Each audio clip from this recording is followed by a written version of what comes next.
You're listening to the Today's Wills and Probate podcast, one of the leading sources of information for the wills and probate sector. Don't forget to subscribe and sign up to our free newsletter at todayswillsandprobate.co.uk and follow us on LinkedIn and Twitter. Hello, welcome along to the latest Today's Wills and Probate podcast. Today I am talking about the launch of a new association with Helen Stewart. Helen is a partner and head of probate at Thomson, Snell Passmore. But more importantly, for the purposes of today's conversation, she is the chairperson of the National Association of Independent Administrators. And as I say, a new organisation that has been set up to support this particular part of the sector. It's great to have you on the podcast, Helen. I really appreciate you joining. Thank you, David, for asking me to join the podcast today and for that great introduction. As you say, I'm partner and head of probate at Thomson, Snell Passmore, and I manage a team of 18 and growing team and have over 26 years of experience in a broad range of private client work, which does include estates in conflict. Well, if that's a very brief introduction to who you are, tell us about what you do at TSP, and then also we'll lead into what the National Association of Independent Administrators is. It's a mouthful, so we're going to shorten it for the purposes of the podcast to NAIA. At my firm, I act as an independent administrator, so I deal with estates that are involved in conflict, along with other types of work as well. But principally, my main focus now is on independent administration work. In relation to the NAIA, well, I'm the chairperson, and that is a very exciting new initiative that has been created and is really my baby in terms of coming up with the idea and my vision for it, bringing together the contentious and non-contentious lawyers specialising in disputed estate and administration work. So the idea behind the NAIA is to bring some structure, perhaps bring some best practice into independent administration work. Well, in the first instance, what is the NAIA? Well, it's an association that has a set of objectives set out in the Constitution and include improving and codifying best practice in connection with independent administrations of estates, advancing the education of the members of the association in independent administration of estates and related matters, promoting appropriate changes to the law and practice in this area, and also, very importantly, encouraging collaboration between all those interested in and concerned with independent administration of estates. The opportunity to facilitate referrals and cross referrals of work between members is also one of the main objectives of the association. And how did it come about? Where did the idea come from? You've said that you wanted to bring contentious, non-contentious together. How did this sort of start to develop? Well, for me, because I've been doing independent administration work for a good number of years, I realised that actually I was working in quite a silo. This sort of the appointment of an IA or knowing other contentious lawyers who could potentially refer work to me, and also other independent administrators in this field, I didn't really know, and I thought that actually, to come up with a community where we could share best practice and enable us to get to know one another would be a good idea and enhance both knowledge and working practices for us all, and ultimately benefiting the families, beneficiaries, and those concerned, with estates. So, if you wouldn't mind, perhaps for the benefit of listeners who might not fully understand the dynamic here, how has this previously played out, and why is now the right time to introduce this particular association? The bottom line is, I think we've seen over the years more estates being embroiled in conflict, and we know recent statistics show as many as 10,000 people in England and Wales are disputing wills every year. Between 21 and 22, there were 195 disputes that went before the courts, which was up from 145 in 2017, and that doesn't include disputes that have been settled out of court. And so I think, over the years, there has been a rise in cases, and the need for independent administrators to provide, a specialist service to assist families where, estates have been in dispute. And so originally the idea came from setting up a network. So last year, back in June 23, along with my fellow partner Nicholas Horton, who heads up our will, trust and estate dispute team, set up an independent administration and networking group, and we called it London and South East, and held an inaugural event in London, which was supported by the Law Society. And I have to say the Law Society have supported me throughout this, and amazingly, and it was greatly received, and there was so much interest from both contentious and non-contentious lawyers who could really see the value of creating a community for the demands of independent administration work. And actually the backing for the creation of this community quickly spread to a nationwide interest. And we held some events last year and into this year for both contentious and non-contentious lawyers. And I think we created, and I think I've mentioned this before to you, David, I feel like we've given birth to an elephant. And the penny dropped with so many people saying that actually, this was something that was missing from the profession, and perhaps why didn't they think of it first? And and for me, it's a very much a collaborative space, and I want to get as many people who are involved in this community involved in moving it forward. I guess if we backtrack a step, how well known is the work of independent administrators? I mean, do we need more education around the community to make better use of it? One of the examples I always use, and listeners are aware that we've got a family publication as well, is mediation and arbitration are developing areas of family law, but they're still not the go-to. It's becoming known more. I think the more we write about it and publicise it, it will help. And I think there are increasingly more firms out there that are offering independent administration work. But it is quite specialised, really. And to be able to take on that role, you have to have experience of it, and that proven track record that you can deal with these estates that are particularly complex in nature, and in terms of perhaps the assets or the people involved. And I certainly think that we need to educate, promote independent administration work more, and through channels like yourself, the Chancery Bar Association, and others, we do hope that we can reach those that do need to have independent administrators appointed. And how do people get involved in independent administration in the first place? I mean, how did you get involved in it, Helen?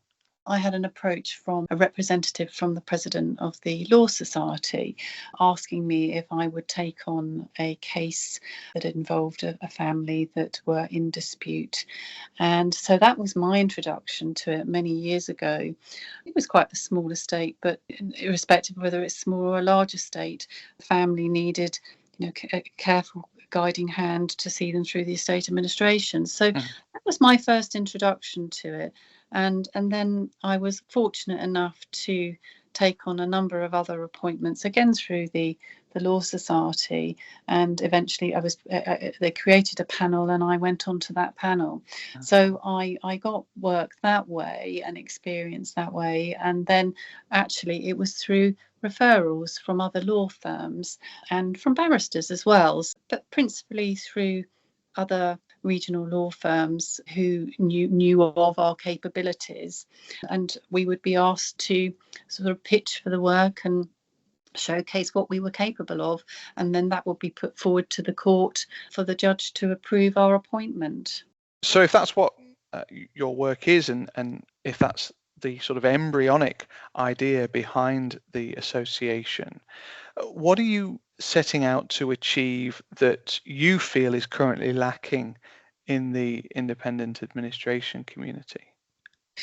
Well, one of the main things that I think is lacking in the community is when that inquiry comes in and we're asked, whether you would like to take on a particular estate, and normally it has to be done in quite a hurry, and there's a lot of information that's required in order to assess whether it's right for your firm to take on an IA matter. So what we are looking at as a board now, because we have a board, that we are looking to set up a committee to look at improving and codifying best practice, so that it will help practitioners when there is an approach made for an IA, that there is almost a sort of a framework and some set questions that everybody can follow, so that we can be told as much information as possible about a matter, so that we can make a truly informed decision. And then moving on from that, the preparation of the order that is made in terms of the appointment, that is something that has to be very carefully looked into in terms of what the IA will be authorised to do and what that perhaps needs to cover. And I think that's something that is evolving with all firms at the moment, in terms of, we're coming across issues during the estate administration where perhaps the matter has to go back to the court for requests such as disclosure. And so I think we're all learning at the moment, and we'll continue to learn. And I think it's pooling all of our knowledge in order to try and get us into a good position where we can all move forward under a sort of a best practice umbrella. And I know that's a drum that you're very keen to kind of beat here, that this association is about creating best practice, or at least sharing best practice and sharing ideas around how firms can be operating in this space. Oh, absolutely. So some of the events that we've hosted so far, it is just sharing war stories and talking about certain areas that you've got to be careful of and be aware of, opening this door and being able to bring everybody together to share experiences has prompted so much relief, I think, amongst the contentious and non-contentious lawyers, that actually we all find ourselves in the same boat and have the same questions. And actually to hear others talking about it, brings a sense of community and knowing that actually we're all experiencing the same sorts of things, and that education piece for us all in terms of learning from others in terms of cases that they have had is very, very important. I love that phrase, war stories. I think it conjures up so many images, doesn't it? And it's one of the things I'm really keen that through the publication we also share, because you can feel sometimes as though you're going through something alone, can't you? But in fact, there's very little that we haven't seen before, and therefore shared experience is really important in helping us to improve the services that we can offer and improve ourselves as well. I think we've never had this before in this particular space, and and we have all been working in silos, perhaps silos when I mean that sort of within our respective firms, but actually to pool that knowledge and experience between all of us that are in this community is hugely valuable, and obviously very, very valuable in terms of the output and the help that we give to these families and the people that we act for. The challenge, if you don't mind me getting into a little bit of the nitty-gritty of setting up new associations and new groups, is that everybody within that group shares the objectives that you're trying to achieve, and the way in which you introduce people into the group is vetted in a particular way, and that's very easy to do at the outset, because most people who've set it up as you have got these objectives really clearly set out in their minds. But what safeguards and checks and balances do you have, or will you have, as an association to ensure that there are no rogue members. You're really vetting the people that are in there, and it can be a credible and trusted organisation. We have an application process, and we are evolving that at the moment. So, you will have to apply to become a member of the NAIA, and that will be an organisational membership. It will need to demonstrate in that application form your experience of IA matters, and there will have to be referees as well. So, we do want to keep that standard high for all those that, want to join the NAIA, and that is going to be very important moving forward. However, for those that perhaps haven't had any experience of independent administration work but want to get involved, we'll navigate a way to be able to include those people, and also I think the sort of next generation, and we're very, very keen to involve that education piece for those types of people as well. But as I say, that benchmark will come through the application process, and and I do hope, and it's something that we will be looking at and are currently looking at, is whether we can be an association that the judiciary can actually refer to for appointments of independent administrators. And certainly there has been interest to date that might be something that they might well be interested in pursuing. So we want to be known as that trusted organisation that anyone who needs an independent administrator can come to, and that we can recommend a firm to take up an appointment. Mm-hmm. With that in mind, then, how can IAs and firms get involved? And then secondly, how can people find out more information about the NAIA and look to appoint one of your approved representatives to a matter that they're working on?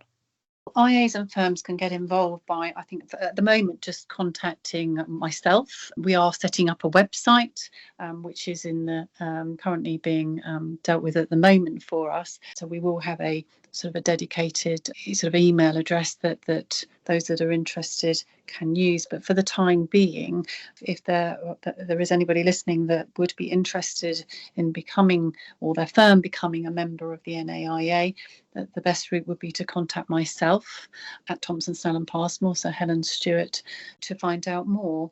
If there are firms out there that don't know who to appoint, also not just firms, and I just mentioned this on the podcast because I have had approaches from local law society presidents as well. Okay. Where the courts have made an order for an IA to be appointed, and that either and that could be by a president of a local law society making a recommendation. But in the first instance, if there are firms or presidents of local law societies or anybody else that are looking for an IA, again, to contact me as the first point of contact for the time being until we get that website up and running. Then it can be done through our website. So this is really in the very early stages of development. It's great to have you on the podcast to talk about it, Helen. I'm very appreciative of you joining. What does the next sort of 6 to 12 months look like for the NAIA, and how do you envisage it developing over that time? Well, definitely. We've held our first board meeting, so we've had that. And we are, as I've mentioned, looking to develop the website and also send out because we do have existing members, but we, in terms of that benchmarking, we will be sending everybody the application forms requesting referees. So we're going to be doing quite a lot of admin in terms of getting everybody formally signed up. There'll also be a membership fee, so that's something that we will be looking to put in place for members. But also we've got some events coming up later in the autumn for contentious and non-contentious lawyers, as well as some social events as well. So that's what it looks like for this year, and really just get the structure right in terms of setting up the applications, and also committees. We haven't talked about committees actually, because the association needs committees, and it needs good people to join the committees to look at the objectives of the association and, be working parties to look at best practice and many other areas as well. So there are plenty of opportunities for those that may have wanted to be on the board but didn't become board members, and also others from law firms that want to get involved. We're fast running out of time and we are pretty much at the end of the podcast now, but I know you've got a bit of a plug around, you've got some upcoming events, you're looking for some sponsors, and you're also looking for some potential speakers as well. We are, David, and yes, it sounds very cheeky, but we are a new organisation, and there's quite a lot of an infrastructure that we've got to sort out. But also, I think on that social aspect of getting everybody together, and also just sponsoring some of the events that we might like to put on. That if there are any organisations out there that would like to provide sponsorship, then we'd be very pleased to hear from you. And also not just sponsors, but sponsors in terms of anyone who might like to speak at any of our events or might like to suggest some topics. So we will be very, very open to that. Well, we're out of time, and it's been fab to have you on the podcast, and all the very best with the progress here. It should be mentioned, of course, that you have your day job to do as well as this, Helen. So, I recognise that you've got some very busy months ahead of you. Thank you, David. Thank you for inviting me. Today's Wills and Probate podcast is available on your preferred podcast provider. It's also available on today's willsandprobate.co.uk. My thanks to Helen. Thank you as ever for listening, and we'll see you again soon. You're listening to the Today's Wills and Probate podcast, one of the leading sources of information for the wills and probate sector. Don't forget to subscribe and sign up to our free newsletter at todayswillsandprobate.co.uk and follow us on LinkedIn and Twitter.